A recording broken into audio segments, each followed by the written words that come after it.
Hello, it's just David here with a few thoughts in this little period between Christmas and just before New Year. And I thought I'd start off with a little theme for the new year. Um, you may have heard of the Gutenberg project. You may not have done. So Gutenberg was the guy who invented the printing press, which of course revolutionized literacy and the availability of books, well, not only in Europe but throughout the world. The Gutenberg project is a kind of project started about 20 or 30 years ago to update that and rather than printing books, to make books electronically available for free, ebooks, Kindles, whatever you want to call them, so that people would be able to read particularly a lot of sort of out of copyright books free of charge, as long as they had the internet, so either on a screen or on a device or anything else. And many of you will probably have a sort of Kindle or e-reader, or maybe even read things online. And of course, that's been very popular, particularly shorter forms, magazines and articles and stuff. The Gutenberg aims to bring that freely through longer form books. Now, of course, if you go on a sort of website to buy a book, you'll often these days be offered either a hard copy, a paperback, or an electronic version of it. And some people like reading them on Kindles and things, and some people don't. And some of those are commercially available, but the Gutenberg project looks, as I say, particularly for sort of older, out of copyright things, and looks to give them to the world for free. And of course, there's a huge amount of stuff, and all the great classics and stuff are out of copyright as long as you can get the right editions. And so there is a huge library online, completely free of charge, as long as you've got an internet collection that you could download. You could read 2,000 years of the greatest literature. I wonder whether people do, and I wonder whether it'd be interesting to know whether kind of people's knowledge of the great literature of humanity, really, that the kind of Gutenberg project and it's a great vision tries to kind of enable people to get to. I wonder if people's knowledge of that has increased or decreased in the last 20 or 30 years while that project's been going on. It is certainly much easier to access the tools that are there. The Gutenberg project is an example, but it's not the only one. But of course, the question is, people then have to have the desire. I mean, if you go onto the internet, how many do go on looking for great literature to look, and how go on just because they want to log on to Facebook or something like that.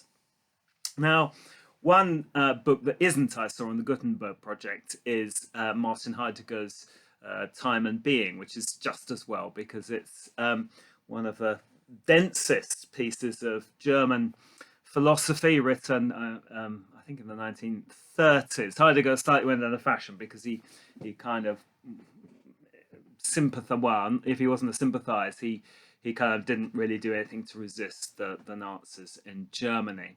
But he was a fine philosopher. I say it's not. I don't think people are going to rush out and buy it. And actually, it looks like they're going to keep the copyright because it's quite expensive as an ebook.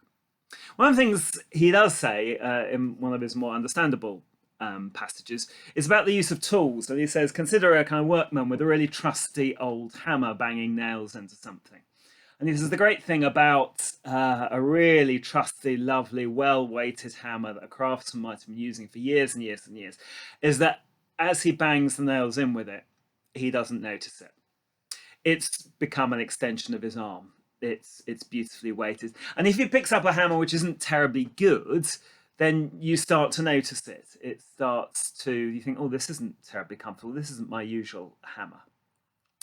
And Heidegger says that's a kind of feature of a lot of pieces of equipment and tools and things that we use. That the best ones are the ones that we notice the least. If we notice the tool, then it's not working terribly well. And of course, some tools we kind of have to notice, can't help noticing. So to give an example, in the modern situation, a lot of people are having to use various forms of PPE, sometimes more often, or in contexts that they wouldn't. And of course, it becomes very noticeable. You know, you're breathing through a mask or a screen. You're wearing these gloves.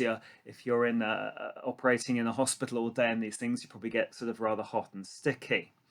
And in a sense, that's inevitable because of the function they've got to fulfill.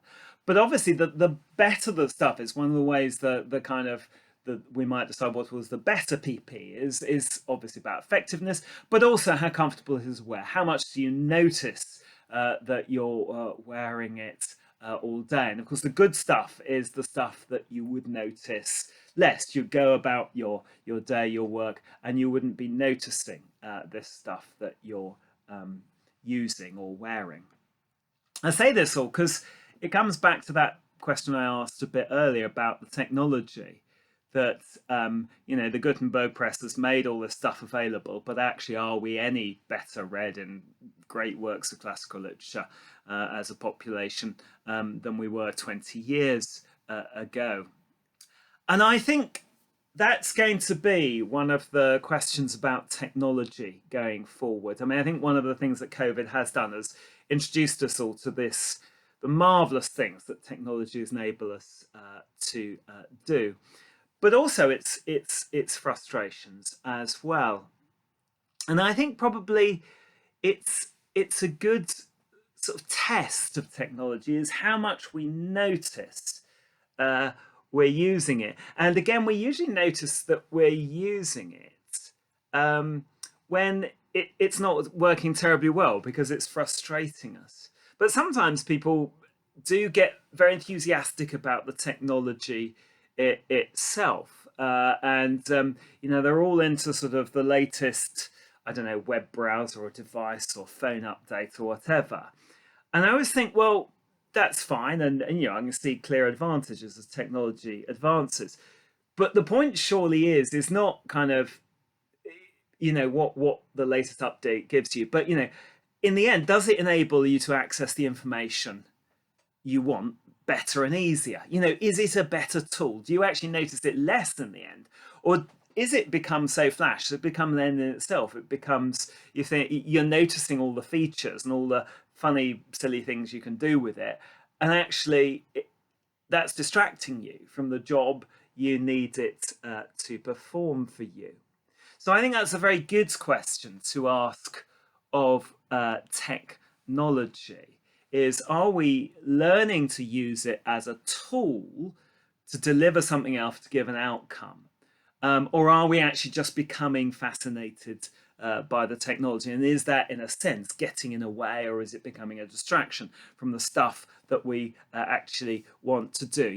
If really our desire is talking to a relative on Christmas Day or whatever, but, the technology is, doesn't quite work so well, spend the whole time sort of telling them to unmute themselves and look at the screen, etc., then it's not working terribly well for us. I've noticed one of the things is that I sort of think, ever since we've been doing live stream services, I've nearly every comment about from somebody who's watched a live stream has been, to do with a kind of, well, I couldn't hear that, or or it looked good, or the shot was good, and probably get deluged now. It'd be quite nice to have a comment that said, actually, what you said in your sermon was good or rubbish. That would be fine, But I wonder, therefore, how much the kind of technology then is a barrier, and how much it's a tool. I say this as sometimes I think people think I'm a technophobe. I'm not. I'm the complete opposite. I love technology. I'm afraid I kind of hide my devices. I have everything you could have. I deliberately record on a fairly low sort of technology desktop computer because, again, I don't want these things to become about the technology. I could do this in a slightly more flashy way. But that would be my problem, is that if I kind of, I could honestly make this a bit better. But I don't want it to come about, oh, you've added this, that, and the other. I want it to become about, what it is that we're doing. So I think that would be my kind of hope for the next year, is that technology, and particularly we've had to get used to it, it's opened up all sorts of great opportunities and vistas, etc. And that's really great. And maybe there are stuff that will carry on. We'll continue talking to those distant relatives because simply because we can, and we kind of didn't really realize we could before, which is all great. And let's carry on doing it. But and let's also just ask, is this a tool that we are increasingly less noticing that we're using? Or is it just something that we're becoming fascinated with it for its own sake? In which case, I'd kind of drop it and concentrate on what it is you want the tool to do, and not just sort of look at the toolbox and say, well, it's a lovely, nice, shiny toolbox.